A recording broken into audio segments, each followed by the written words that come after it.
إن الحمد لله نحمده ونستعينه ونستغفره ونعوذ بالله من شرور أنفسنا ومن سيئات أعمالنا من يهده الله فلا مضل له ومن يضلله فلا هادي له وأشهد أن لا إله إلا الله وحده لا شريك له وأشهد أن محمدا عبده ورسوله أما بعد فقد قال الله تعالى في القرآن العظيم والفرقان المجيد أعوذ بالله من الشيطان الرجيم بسم الله الرحمن الرحيم يا أيها الذين آمنوا اتقوا الله حق تقاته ولا تموتن إلا وأنتم مسلمون اللهم صل على محمد وعلى آل محمد كما صليت على إبراهيم وعلى آل إبراهيم إنك حميد مجيد اللهم بارك على محمد وعلى آل محمد كما باركت على إبراهيم وعلى آل إبراهيم إنك حميد مجيد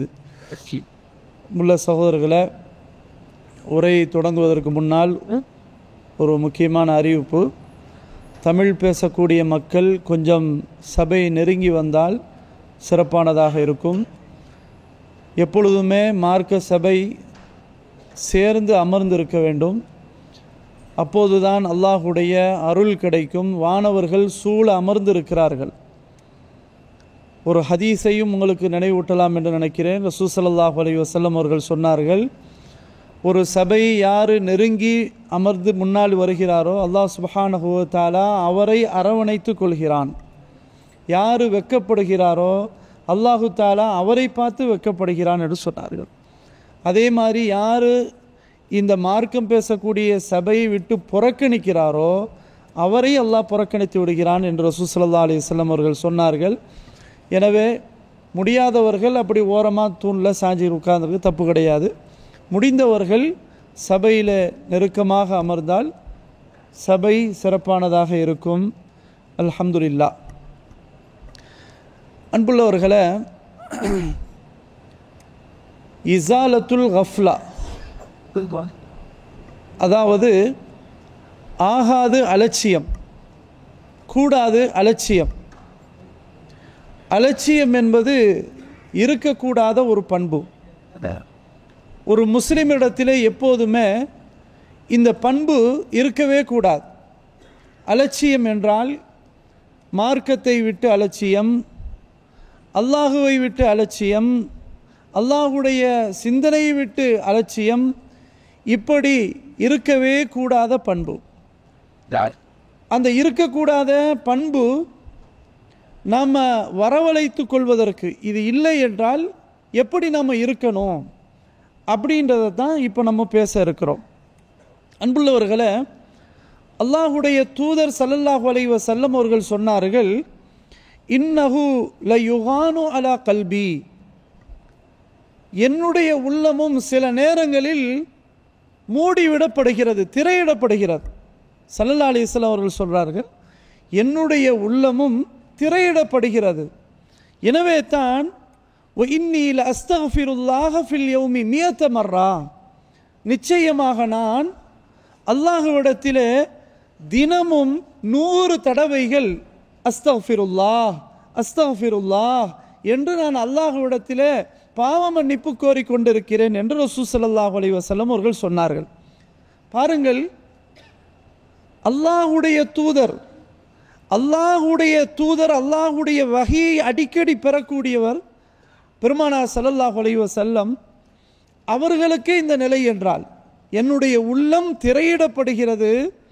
அதனாலவே நான் அல்லாஹ்விடத்தில் ஒவ்வொரு நாளும் தினமும் 100 தடவைகள் அஸ்தக்ஃபிருல்லாஹ் அஸ்தக்ஃபிருல்லாஹ் என்று இஸ்திக்ஃபார் பாவ மன்னிப்பு கோரிக்கை வைத்துக் கொண்டே இருக்கிறேன் என்று சொன்னார்கள். உண்மையில் அன்புள்ளவர்களே, நம்முடைய பாவங்களை தௌபா கேட்பதின் மூலமாக அழித்து விட வேண்டும். இஸ்திக்ஃபார் பாவ மன்னிப்பு கோரிக்கை அல்லாஹ்விடத்திலே கேட்டுக்கொண்டே இருக்க வேண்டும். ரசூல் ஸல்லல்லாஹு அலைஹி வஸல்லம் அவர்கள் 100 தடவை தினமும் கேட்கிறார் என்றால் நம்ம 1000 தடவை கேட்டாலும் போதாது. அந்த அளவிற்கு நிறைய பாவங்களை தினமும் சம்பாதித்து கொண்டிருக்கிறோம். நஊது பில்லாஹி மின்ஹா. எனவே நம்முடைய பாவங்களை அழிக்க வேண்டும். அதே போன்று அல்லாஹ்வுடைய சிந்தனையை விட்டு பாராமுகமாக ஆக்கக்கூடிய அந்த கஃப்லத் என்று சொல்லக்கூடிய அந்த அலட்சிய மோசமான பண்பு, இதை விட்டும் நாம் களைய வேண்டும். எனவே அல்லாஹுடைய நெருக்கத்தை நாம் பெற வேண்டும், நல்ல காரியங்களை அதிகமாக செய்ய வேண்டும். ஏனென்றால் இந்த உலகம் அழியக்கூடிய உலகம், நிரந்தர உலகம் கிடையாது. இது தாரு ஃபனா, இது அழியக்கூடிய உலகம். சில ஊர்களில் மரண அறிவிப்பு செய்யும்போது என்ன சொல்வார்கள் என்றால், தாரு ஃபனாவிலிருந்து தாருல் பக்காவை அடைந்து விட்டார்கள். குறிப்பாக காயல்பட்டணம் போன்ற ஊர்களெல்லாம் சொல்வார்கள். அழகான அற்புதமான அந்த வார்த்தை, அரபு வார்த்தை. தாருல் ஃபனாவிலிருந்து தாருல் பக்காவிற்கு சென்று விட்டார்கள். அதாவது அழியும் உலகிலிருந்து அழியா உலகத்திற்கு அவர்கள் சென்று விட்டார்கள் என்று சொல்வார்கள். உண்மையில் இந்த உலகத்தை பொறுத்தவரை அழியக்கூடிய உலகம். உலகம் எப்போது அழியுமோ அழியாதோ, எப்போ நடக்குமோ அது நமக்கு தெரியாது. ஆனால் நாம மூத்தாக போகக்கூடியவளாக இருக்கிறோம். எனவே இந்த உலகம் நிரந்தரமான உலகம் கிடையாது. ஆகிரத்து மறுமைதான் அது நிரந்தரமானது, அது அழியாதது. அல்லாஹ் சுப்ஹானஹு வ தஆலா சூரா ஃபாத்திர் 5, 6 ஆகிய 2 வசனங்கள் அல்லாஹ் சொல்கிறான். ஒட்டுமொத்தமாக மக்களை பார்த்து சொல்கிறான், யா அய்யுஹன்னாஸ் இன்ன வஅதல்லாஹி ஹக். ஓ மக்களே, நிச்சயமாக அல்லாஹுடைய வாக்குறுதி சத்தியமானது. ஃபலா தகுர்ரன்னகுமுல் ஹயாத்துத் துன்யா, இந்த உலக வாழ்க்கை உங்களை ஏமாற்றி விட வேண்டாம். ஒலா யகுர்ரன்னகும் பில்லாஹில் கரூர், ஷைத்தான் அவன் ஏமாற்றக்கூடியவன், அல்லாஹ்வை விட்டு உங்களை ஏமாற்றி விடுவான் என்று அல்லாஹ் சுப்ஹானஹு வ தஆலா குர்ஆன்ல சொல்கிறான். சொல்லிட்டு அந்த ஷைத்தானை எச்சரிக்கை செய்கிறான் நம்மிடத்தில். இன்ன ஷைத்தான லக்கும் அதுவன், நிச்சயமாக ஷைத்தான் உங்களுக்கு எதிரி, அவன் எதிரி. ஃபத்தஹிதுஹு அதுவா, அவனை நீங்கள் எதிரியாகவே பாவிக்க வேண்டும். இன்னமா யதுஉ ஹிஸ்பஹு லியகூனு மின் அஸ்ஹாபி ஸஈர், அவன் தன்னுடைய சகாக்களை, தன்னுடைய தோழர்களை, கட்டுப்படக்கூடியவர்களை அவன் அழைப்பதெல்லாம் கொழுந்து எரியக்கூடிய நரகத்தை நோக்கி தான் அவன் அழைக்கிறான் என்று அல்லாஹ் சுப்ஹானஹு வ தஆலா இந்த உலக வாழ்க்கையை பற்றி பேசிவிட்டு ஷைத்தான் ஏமாற்றி விடுவான் என்பதையும் சொல்லிவிட்டு அவனை விட்டு நாம் எப்படி எச்சரிக்கையாக இருக்க வேண்டும் என்பதையும் அல்லாஹ் அந்த வசனத்திலே சொல்கிறான். அன்புள்ள சகோதரர்களே, இஸாலத்துல் கஃப்லா, ஆகாத அலட்சியம், கூடாத அலட்சியம், அப்படி இருப்பதற்கு என்ன வழிமுறைகளை நம்ம கையாள வேண்டும்? பிரதானமானது முதலாவது விஷயம் கஸ்ரத்து தஃபக்குரி ஃபி அஸமத்தில்லாஹி வ ஆயாத்திஹி வ மக்லூகாத்திஹி. முதலாவது விஷயம் அல்லாஹ்வுடைய கண்ணியம், அல்லாஹ்வுடைய ஆற்றல், வல்லமை, அவனுடைய அத்தாட்சிகள், அவனுடைய படைப்பினங்கள், இதை அதிகமாக நம்ம சிந்திக்க வேண்டும். அப்படி சிந்திப்பதினால் இந்த அலட்சிய போக்கு நம்மிடத்தில் இருக்காது, சிந்தனை மாறாது. அல்லாஹ்வோடு அந்த தொடர்பு நமக்கு இருந்து கொண்டே இருக்கும். அல்லாஹ்வுடைய படைப்பினங்களை பார்க்கும்போது அதை நாம் கொஞ்சம் சிந்திக்க வேண்டும். அல்லாஹ் எப்படி படைத்திருக்கிறான், சுபஹான் அல்லாஹ், வானங்களை பூமி அல்லாஹ் எப்படி படைத்திருக்கிறான், இப்படி சிந்திக்க வேண்டும் என்று அல்லாஹ் சுப்ஹானஹு வ தஆலா குர்ஆனிலே சொல்கிறான். உண்மையில் அல்லாஹ்வை அறியக்கூடிய நிலையில், அவனை விளங்கக்கூடிய நிலையிலே நாம் உருவாகிவிட்டால் நம்முடைய திசை மாறாது.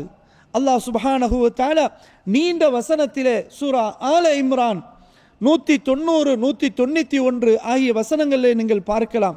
இன்ன ஃபீ ஹல்கி ஸமாவாதி வல் அர்த் வக்திலாஃபில் லைல் வன் நஹார் லஆயாத்தின் லிஉலில் அல்பாப், நிச்சயமாக வானங்கள் பூமியை படைப்பதிலே, இரவு பகல் மாறுவதிலே சிந்திக்கக்கூடிய புத்தி உள்ள அனைவருக்கும் பல அத்தாட்சிகள் இருக்கின்றன என்று அல்லாஹ் சுப்ஹானஹு வ தஆலா சொல்கிறான். இரவு பகல் மாறி மாறி வருகிறது. எப்படி வருது?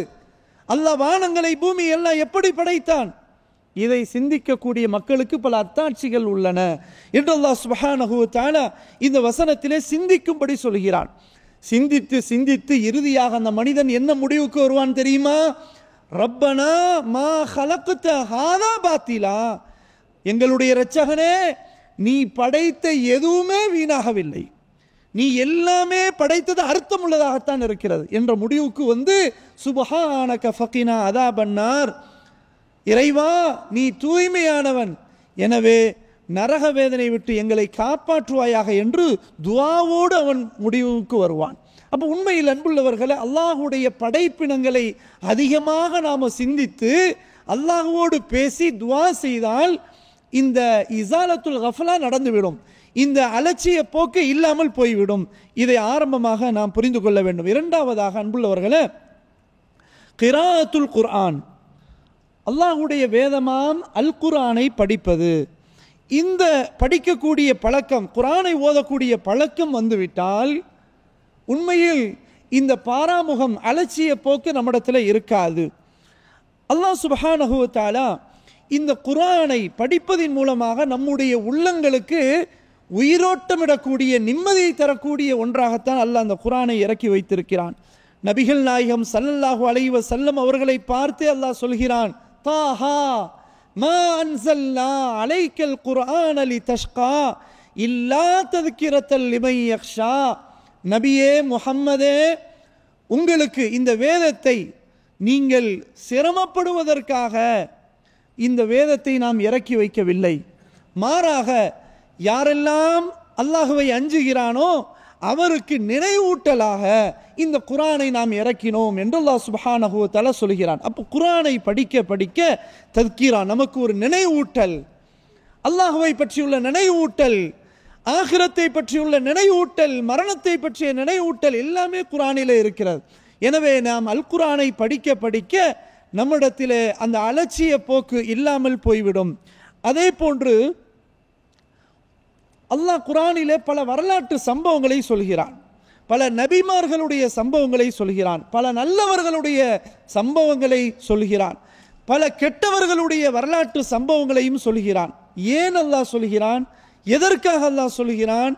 உண்மையில் அன்புள்ளவர்களே, இதிலும் நமக்கு நிறைய படிப்பினைகள் இருக்கின்றன. அல்லாஹு சுப்ஹானஹு வ தஆலா நபிகளாரை பார்த்து சொல்கிறான், ஃபக்குஸுஸில் கஸஸ லஅல்லஹும் யதஃபக்கரூன். நபியே, மக்களுக்கு பல வரலாற்று செய்திகளை நீங்கள் சொல்லிக்கொண்டே இருங்கள், அவர்கள் சிந்தித்து உணர வேண்டும் என்பதற்காக என்று அல்லாஹ் சுப்ஹானஹு வ தஆலா சூரத்துல் ஆராஃப் 176வது வசனத்திலே இவ்வாறு சொல்கிறான். அதே போன்று அல்லாஹ் சுப்ஹானஹு வ தஆலா நபிகளாரை நேரடியாக பார்த்தே பேசுகிறான். சூரா யூசுப் 3வது வசனம், நஹனு நகுஸ்ஸு அலைக அஹ்ஸனல் கஸஸி பிமா அவ்ஹைனா இலைக ஹாதல் குர்ஆன் வ இன் குன்த மின் கப்லிஹி லமினல் காஃபிலீன். நபியே முஹம்மதே, உங்களுக்கு இந்த குர்ஆனை நாம் வஹி செய்தியாக நிறைய சம்பவங்களை, நிறைய வரலாற்று செய்திகளை உங்களுக்கு எடுத்து கூறி இருக்கிறோம், மிக அழகான வரலாறு சம்பவங்களை எடுத்து சொல்லி இருக்கிறோம். எனவே இதற்கு முன்னால், இந்த செய்தி உங்களுக்கு நான் கூறுவதற்கு முன்னால் தெரியாதவர்களாக நீங்கள் இருந்தீர்கள் என்று அல்லாஹ் சுப்ஹானஹு வ தஆலா நபிகளாருக்கு பல வரலாற்று சம்பவங்களை சொல்லிவிட்டு, இது அழகான சம்பவம், அஹ்ஸனுல் கஸஸ், இது மிக அழகான வரலாற்று சம்பவம், உங்களுக்கு இதுக்கு முன்னால் தெரியாது என்று அல்லாஹ் சுப்ஹானஹு வ தஆலா பேசுகிறான் என்றால், குர்ஆனுடைய வரலாற்று சம்பவங்களை நாம் படிக்க வேண்டும், தொடர்ச்சியாக படிக்க வேண்டும். அப்படி படித்தால் நம்மிடத்தில் அலட்சிய போக்கு இல்லாமல் போய்விடும். அதே போன்று குர்ஆனிலே எடுத்துக்கொண்டால் பல ஓமானங்களை அல்லாஹ் சுப்ஹானஹு வ தஆலா சொல்கிறான். மனிதர்கள் சிந்திக்கும் விதமாக யாருமே சொல்ல முடியாத ஓமானங்களாக, உதாரணங்களாக வல்ல ரஹ்மான் குர்ஆனிலே நிறைய அல்லாஹ் பேசிக்கொண்டே இருக்கிறான். அதை பற்றி அல்லாஹ் சொல்லும்போது, வலகத் லரப்னா லின்னாசி ஃபீ ஹாதல் குர்ஆனி மின் குல்லி மஸல், நிச்சயமாக நாம் மக்களுக்கு பல்வேறு உதாரணங்களை எடுத்து கூறியிருக்கிறோம் இந்த குர்ஆனிலே. எதற்காக? லஅல்லஹும் யததக்கரூன், அவர்கள் நல்லுணர்வு பெற வேண்டும் என்பதற்காக என்று அல்லாஹ் சுப்ஹானஹு வ தஆலா சொல்கிறான். அப்போ குர்ஆனில் நீங்கள் எடுத்துக்கிட்டீங்கன்னா நிறைய ஓமானங்கள் அல்லாஹ் சொல்வான். கொசுவை பற்றி அல்லாஹ் பேசுவான், ஈயை பற்றி அல்லாஹ் பேசுவான், சிலந்தி பூச்சை பற்றி அல்லாஹ் உதாரணமாக பேசுவான். இப்படி பல்வேறு உதாரணங்கள், அத்தனை உதாரணங்களும் நாம் சிந்தித்து பார்க்கும் அளவுக்கு தான் இருக்கும், ஆச்சரியப்படுற அளவுக்கு தான் இருக்கும். இன்று அல்ல, அன்று அல்ல, கடைசி யுக முடிவு நாள் வரும் வரையிலும் இந்த குர்ஆனை படிப்பவருக்கு, உதாரணங்களை சிந்திப்பவர்களுக்கு நிச்சயமாக அது ஆச்சரியத்தையும் படிப்பினையும் ஏற்படுத்தும் என்பதை அல்லாஹ் ரப்புல் ஆலமீன் சூரத்து ஜுமர் 27-28வது வசனத்தில் இவ்வாறு சொல்கிறான். அன்புள்ளவர்களே, இந்த குர்ஆனை அல்லாஹ் நமக்கு தந்திருப்பது என்பது ஒரு எளிதான நிலையில் அல்லாஹ் தந்திருக்கிறான். கஷ்டப்படக்கூடிய, சிரமப்படக்கூடிய, அது வரவே செய்யாது, ஓதவே முடியாது, கற்றுக்கொள்ளவே முடியாது, அது அசாதாரணமானது அப்படி என்று அளவுக்கு அல்லாஹ் சுப்ஹானஹு வ தஆலா அப்படி தரவே இல்லை. அல்லாஹ் எப்படி தந்திருக்கிறான் என்றால் அதை அல்லாஹ் பேசுகிறான், ஃபஇன்னமா யஸ்ஸர்னாஹு பிலிசானிக லஅல்லஹும் யததக்கரூன். நபியே, நீங்கள் பேசக்கூடிய அந்த மொழியிலேயே இந்த குர்ஆனை எளிதாக ஆக்கி தந்திருக்கிறோம், அவர்கள் சிந்திக்க வேண்டும் என்பதற்காக என்று அல்லாஹ் சுப்ஹானஹு வ தஆலா இந்த சூரத்து துஹான் 58வது வசனத்திலே சொல்கிறான். ஏன் அப்படி அல்லாஹ் சொல்றான்? அப்ப அரபுகளுக்கு மட்டும்தான் இது எளிதானதா? இல்லவே இல்லை. உலகத்தில் கோடான கோடி ஒரு பேச்சுக்கு அப்படி ஒரு மொழிகள் இருந்தாலும் கூட எல்லா மொழிகளை காட்டிலும் மிக எளிதான மொழி இந்த உலகத்திலே அடித்து சொல்லலாம், 100% உறக்க சொல்லலாம், அந்த அரபு மொழிதான் எளிமையான மொழி. படிப்பதற்கு, எழுதுவதற்கு, பொருளை உணர்வதற்கு எல்லா வகையிலும் மிக எளிதான அற்புதமான மொழிதான் அரபு மொழி. அதுவும் அல் குர்ஆனுடைய மொழி, சுன்னாவினுடைய மொழி, நாளை நாம் மறுமையிலே எல்லோரும் பேசக்கூடிய இந்த மொழி, அப்படிப்பட்ட அற்புதமான மொழி இந்த அரபு மொழி. எனவே தான் அல்லாஹ் சொல்கிறான், இந்த அரபு மொழியிலேயே உங்களுக்கு நாம் எளிதாக ஆக்கி தந்திருக்கிறோம், அவர்கள் நல்லுணர்வு பெற வேண்டும் என்பதற்காக என்று அல்லாஹ் சுப்ஹானஹு வ தஆலா சொல்கிறான் என்றால், அப்போ உண்மையில் இப்படி குர்ஆனை நாம் அணுகும் போது, படிக்கும் போது, அது எளிதானது என்று நாம் நினைக்கும் போது அல்லாஹ் சுப்ஹானஹு வ தஆலா அந்த வாசலை திறந்து விடுவான். எதற்காக? நம்மிடத்தில் அந்த பாராமுகம், அலட்சியம் உள்ளத்திலே இருக்கக்கூடாது, எப்பொழுதும் அல்லாஹுடைய சிந்தனையிலே இருக்க வேண்டும். இதை நாம் தெளிவாக விளங்கி கொள்ள வேண்டும். அதே போன்று அன்புள்ளவர்களே, குர்ஆனை பொறுத்த வரைக்கும் நினைவூட்டல் தான். அதில் நினைவூட்டல் தான். குர்ஆன் நினைவூட்டி கொண்டே இருக்கும். ஃபதக்கிர் பில் குர்ஆனி மை யகாஃபு வஈத், சூரத்து காஃப் 45வது வசனம், கடைசி வசனம். நபியே, யார் அல்லாஹுடைய எச்சரிக்கையை நினைத்து அஞ்சுகிறாரோ அவருக்கு நீங்கள் நினைவூட்டி கொண்டே இருப்பீராக என்று அல்லாஹு சுப்ஹானஹு வ தஆலா இந்த வசனத்திலே சொல்கிறான். அதே மாதிரி குர்ஆன்ல பல இடங்கள்ல வதக்கிர் ஃபஇன்ன ذிக்ரா தன்ஃபஉல் முஃமினீன், நபியே நீங்கள் நினைவூட்டுங்கள், நிச்சயமாக நினைவூட்டல் என்பது மூமின்களுக்கு அது பயனளிக்கும் என்று அல்லாஹ் குர்ஆன்ல இன்னொரு வசனத்திலே சொல்கிறான்.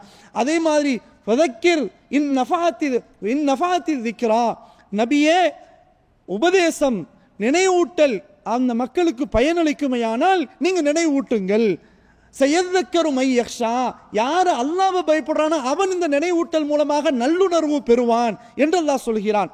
அதே போன்று இந்த சூரத்துல் காஷியா, ஜும்மா நாளில் ஓதக்கூடிய சூரத்துல் காஷியா, அதில் அல்லாஹ் பேசுகிறான், ஃபதக்கிர் இன்னமா அன்த முதக்கிர், நபியே நீங்கள் நினைவூட்டுங்கள், நீங்கள் நினைவூட்டக்கூடியவர் தான். லஸ்த அலைஹிம் பிமுஸைத்திர், ஆனால் நீங்கள் அதற்காக பொறுப்பு சாட்டப்பட்டவர் அல்ல. நினைவூட்டி கொண்டே இருங்கள், மக்கள் எடுத்துக்கொள்வார்கள்.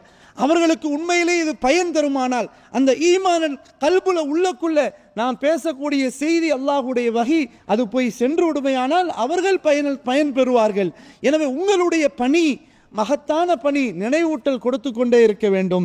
எனவே இப்படி நினைவூட்டல் மூலமாக நம்முடைய உள்ளத்திலிருந்து அந்த அலட்சிய போக்கு இல்லாமல் போய்விடும். அது மிக பிரதானது. அன்புள்ளவர்களே, மூன்றாவது செய்தி ததக்குருல் மௌத்தி வல் கபரி, மரணத்தை நினைப்பது, கபரை நினைப்பது.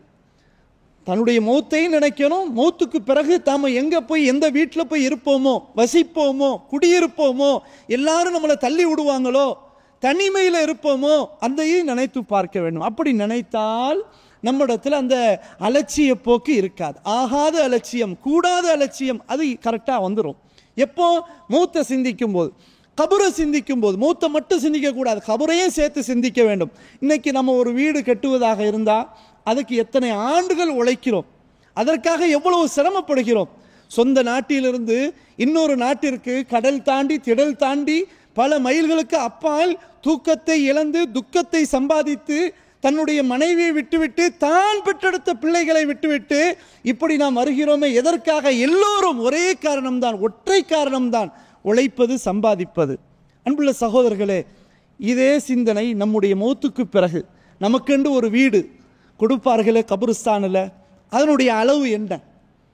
அதுக்கு லைட் இருக்குதா? அதுக்கு கட்டடம் இருக்குதா? அதுக்கு என்ன இருக்கு? ஏசி உள்ள வைப்பாங்களா?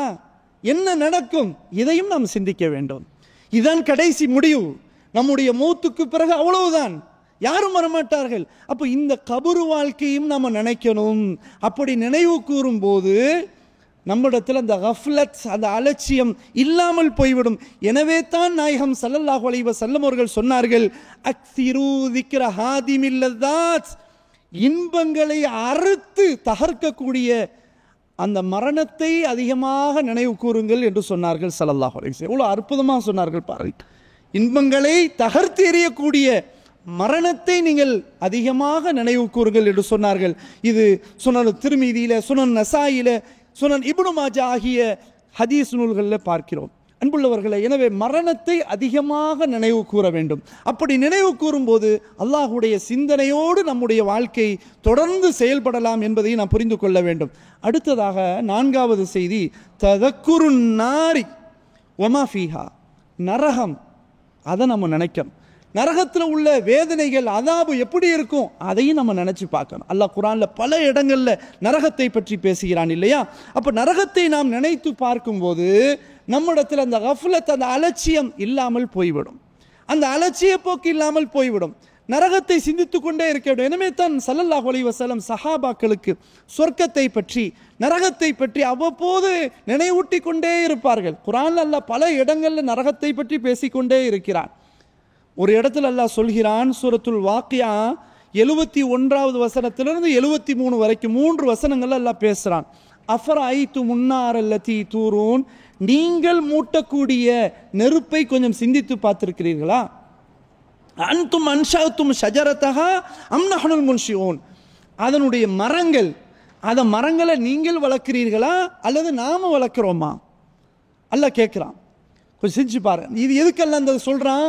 நஹ்னு ஜஅல்னாஹா தذ்கிரதன் வ மதாஅல் லில் முக்வீன். இதை சொல்வதற்குரிய காரணம் என்னவென்றால் நினைவூட்டல்.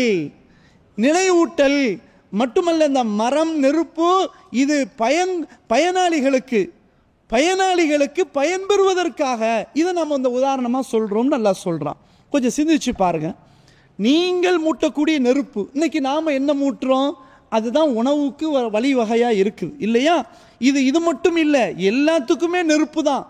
நம்முடைய வாகனமாக இருந்தாலும் அப்படித்தான், நம்முடைய உணவாக அருந்துவதாக இருந்தாலும் அப்படித்தான். அப்ப நீங்க மூட்டுறீங்களே நெருப்பை, கொஞ்ச நேரம் சிந்திச்சு பார்த்துருக்கீங்களான்னு கேட்டதுக்கு என்ன காரணம் தெரியுமா? அல்லாஹுடைய நெருப்பு நாளை மறுமையில இருக்குமே, அந்த நரக வேதனை, அதை கொஞ்சம் சிந்திச்சு பாருங்க. நல்லா சிந்திக்க சொல்றான். அதான் நல்லா படிப்பேன். அதனாலதான் ததுக்கிறான்னு நல்லா சொல்றான். இது ஒரு படிப்பினை.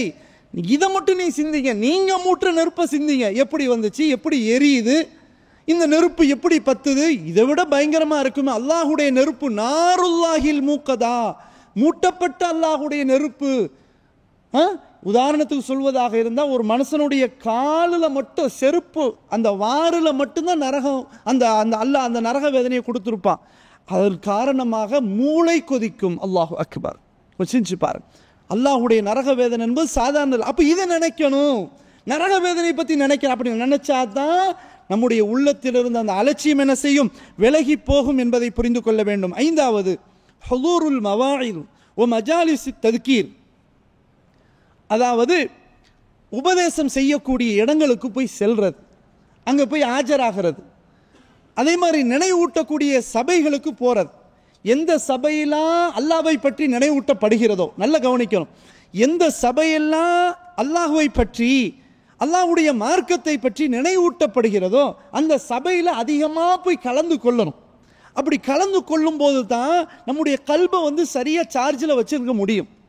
இல்லைன்னு சொன்னால் பிரச்சனை தான். பாருங்க, எத்தனையோ மக்கள் சுபஹானல்லாஹ், இன்னைக்கு நாம அல்லாஹ்வுடைய நாட்டத்தால் அல்லாஹ் நம்மளை விரும்பிங்க, அல்லாஹ் அவனுடைய வீட்டில் நம்மளை பிடிச்சி உட்கார வச்சிருக்கிறான். எத்தனையோ மக்கள் இன்னைக்கு பாருங்க வெளியில சும்மா இருப்பாங்க, அல்லது வீட்டில் உட்கார்ந்துக்கிட்டு லீவு நாளை கொண்டாடுறேன்னு சொல்லிட்டு பார்க்கக்கூடாத காட்சிகளை பார்த்துக்கிட்டு இருப்பாங்க, கேட்டுக்கிட்டு இருப்பாங்க. இந்த ஜும்மாவுடைய நாள் தான் அவங்களுக்கு இப்படியான நாளாகவும் அவங்க கொண்டாடிக்கிட்டு இருப்பாங்க. ஆனால் உண்மையில் துரதிர்ஷ்டமானது என்னன்னு சொன்னால், யதார்த்தம் அவங்களுக்கு விளங்கலை. யதார்த்தமானது இது போன்ற சபைகளை நம்ம உட்காரும் போது நம்மளோட காலுக்கு விருந்துங்க. காலல்லா கால ரசூலுல்லா, அல்லாஹ் இப்படி சொல்றான், ரசூல் ஸல்லல்லாஹு அலைஹி வஸல்லம் இப்படி சொல்றாங்கன்னு இப்படி காதுல விழதான் நம்முடைய கல்பு நல்ல நிலையில இருக்கும். அந்த கஃப்லத், அந்த அலட்சிய போக்கு போய்விடும் என்பதை நாம் தெளிவாக புரிந்து கொள்ள வேண்டும். எனவே இதையும் நாம் இந்த மாதிரியான சபைகளில் உட்காரும் போது அல்லாஹுடைய அரவணைப்பு கிடைக்குது, அல்லாஹுடைய அருள் கிடைக்குது. வானவர்கள் நம்மோடு சேர்ந்து சூழ அமர்ந்துகிட்டு இருக்கிறாங்க. மன அமைதி, சக்கீனத்து, நிம்மதி இதில் தான் இருக்குது. அப்படின்னு இருக்கும்போது இது போன்ற சபைகளை நம்ம என்ன செய்யக்கூடாது, மிஸ் பண்ணிடவே கூடாது. அதை நம்ம சரியாக பயன்படுத்தணும். இதை நம்ம பிரதானமாக விளங்கி கொள்ள வேண்டும். 6வது செய்தி, அன்புள்ள சகோதரர்களே, முஹாஃபலத்து ஸலா, தொழுகையை பேணணும். அதான் பிரதானம். வெறுமனே ஜும்மாவுக்கு மட்டும் வந்து அடுத்த ஜும்மா அது பிரயோஜனத்தை தராது. ஐகால தொழுகைகளும் தொழுதுகிட்டே இருக்கணும். அதுக்கு அளவுகோல் என்ன? மௌத்து தான் அளவுகோல். மௌத்து வரைக்கும் தொழுதுகிட்டே இருக்கணும். அப்படி தொழும்போது தான் தொழுகை. ஃபஜ்ர் தொழுகிறோம், அடுத்த லொஹர், அதுக்கப்புறம் அசர், கொஞ்சம் கேப் விட்டு மகரிப், கொஞ்சம் கேப் விட்டு இஷா, அடுத்தது திரும்ப ஃபஜ்ர், இப்படின்னு வரும்போது நம்முடைய உள்ளம் பக்குவமான நிலையில் இருக்கும். தடுமாற்றம் இருக்காது. அதே மாதிரி பாராமுகம் இருக்காது, அலட்சியம் இருக்காது. அல்லாஹ்வை பற்றி ஒரு சிந்தனை இருந்துகிட்டே இருக்கும். அடுத்தது போய் தொழுவணுமே, தொழுவும் போது நம்ம இப்படி தப்ப செய்யலாமா, தொழுவும் போது அல்லாஹ்வை போய் தக்பீர் கட்டணுமே, அல்லாஹ்வை வணங்கணுமே, அப்படி இருக்கும்போது பொய் பேசலாமா, புறம் பேசலாமா, ஹராமானதை சம்பாதிக்கலாமா, ஹராம வாங்கலாமா, ஹராம கொடுக்கலாமா, ரிபா வட்டியை வாங்கலாமா, வட்டிக்கு துணை போகலாமா, இப்படியெல்லாம் நமக்கு அந்த சிந்தனை ஆட்டோமேட்டிக்காக வந்துடும். ஏன்? இந்த தொழுகை நம்மளை தடுத்துக்கிட்டே இருக்குது. இன்ன ஸலாத்த தன்ஹா அனில் ஃபஹ்ஷாஇ வல் முன்கர். நிச்சயமாக தொழுகை என்பது மானக்கேடான அருவருப்பான காரியங்களை விட்டு அது தடுக்கு. உங்களுக்கு அது தடுக்கலேன்னு சொன்னால் நம்ம சரியாக தொழலேன்னு அர்த்தம்.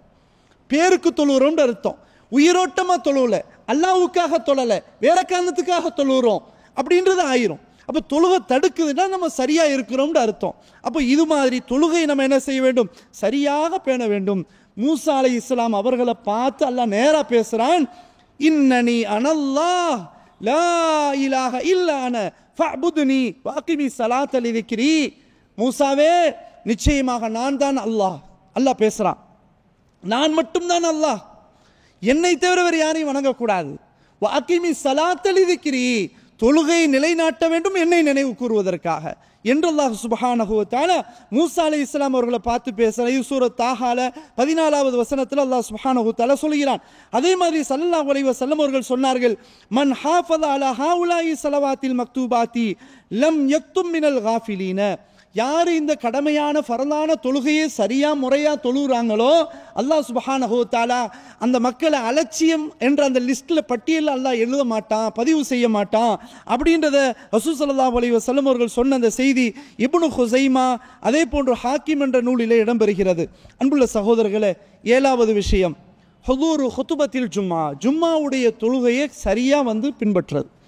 சிலர் தொழுகைக்காக மட்டும் வருவாங்க, சிலர் விட்டு விட்டு தொழுவாங்க. இன்னும் பிரச்சனை என்ன தெரியுமா? நிறைய மக்கள் சொல்வதற்கே கூச்சமாக இருக்கு, அல்லாஹ் பாதுகாக்கணும், ஜும்மாவுக்கு கூட தொழாமல் நிறைய பேர் ரூமுக்குள்ளே உட்காந்துட்டு இருக்கிறாங்க.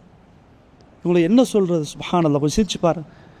ஜும்மா கூட தொழுவலை, அதாவது வாரத்துக்கு ஒரு நாள் அப்படின்னு இருக்குமே, அது கூட இல்லாமல் நிறைய பேர் இருக்கிறாங்கன்னு சொன்னால் கண்டிப்பாக அல்லாஹ்வை பயப்படணும். நம்ம முஸ்லீமுக்கு காஃபிருக்குள்ள வித்தியாசமே தொழுகை தானே. அதுவும் இல்லை. சரி, ஒரு கொஞ்சம் நெஞ்சமாவது ஈமான் கல்புல உள்ளத்தில் இருந்து அந்த பயம் ஒரு ஜும்மா மட்டும் தொழுதுட்டு வர, அதுவும் இல்லை என்றால் அல்லாஹ் பாதுகாக்கணும்.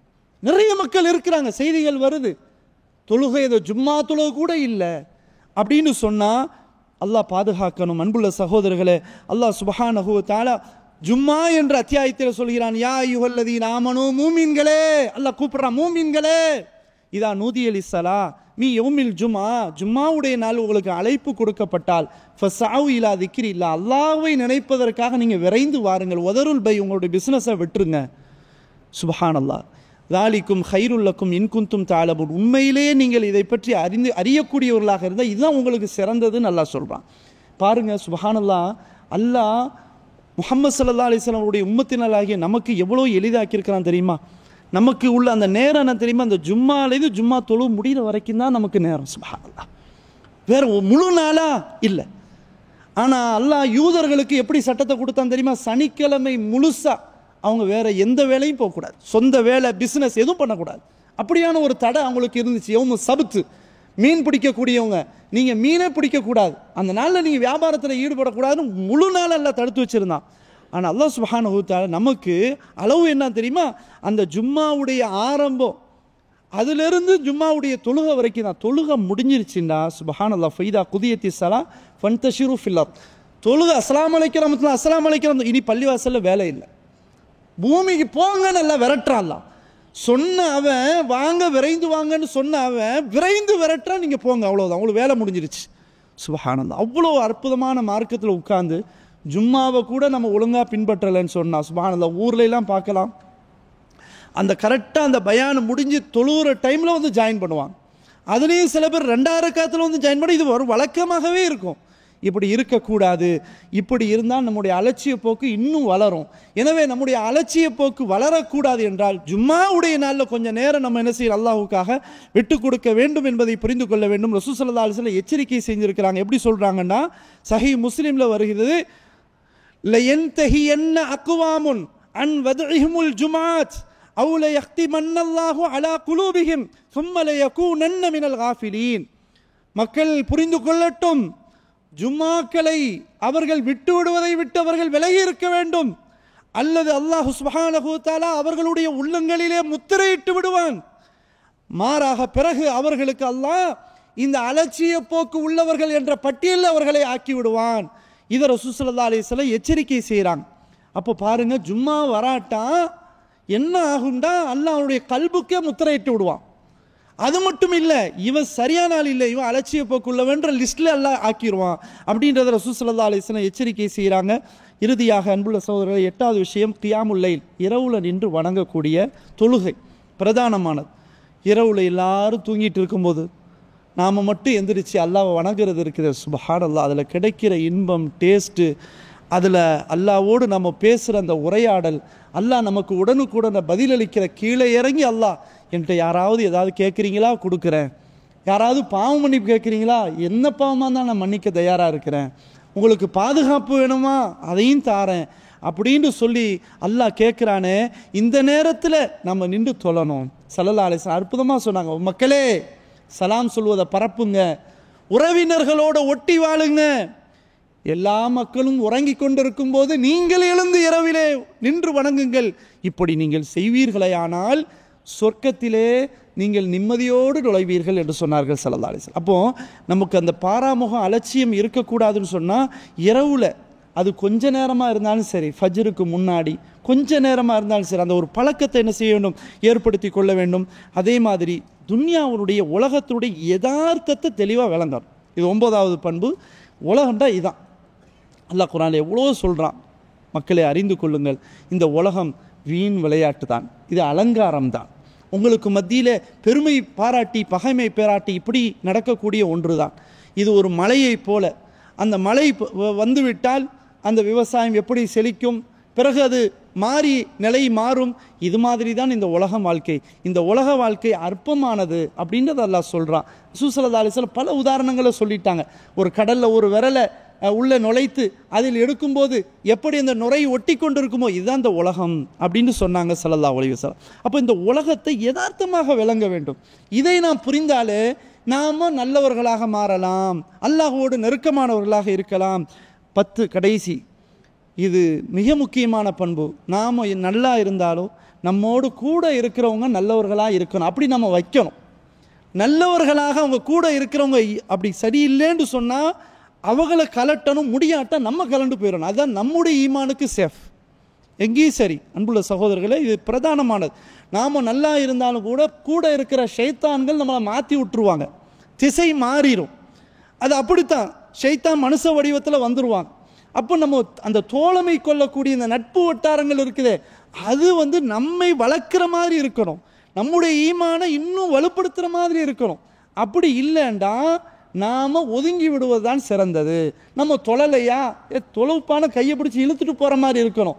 அவனை பார்த்து நல்ல போர்வையை பார்த்து தூங்குறான்டா, நாமளும் அதை விட தூங்கணும்னு சொன்னால் உண்மையிலேயே நம்ம கெட்டு போய்விடுவோம். எனவே முசாஹபத்துல் அஹ்யார், நல்ல நட்புகள் தோழமை கொள்வது என்பது பிரதானமானது. அல்லாஹ் சுப்ஹானஹு வ தஆலா சூரத்துல் கஹ்ஃபில் 28வது வசனத்தில் அல்லாஹ் சொல்கிறான், வஸ்பிர் நஃப்ஸக மஅல்லதீன யதுஊன ரப்பஹும் பில் கதாத்தி வல் அஷி யுரீதுன வஜ்ஹா.